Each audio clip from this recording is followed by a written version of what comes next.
The National Weather Service in Los Angeles, California has issued a tornado warning for Harrison, California until 8:30 p.m. Pacific Daylight Time.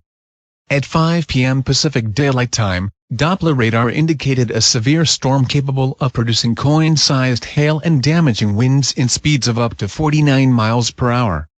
Drop the chicken and get the out of Chick-Fil-A. This is not a test. Seek shelter immediately.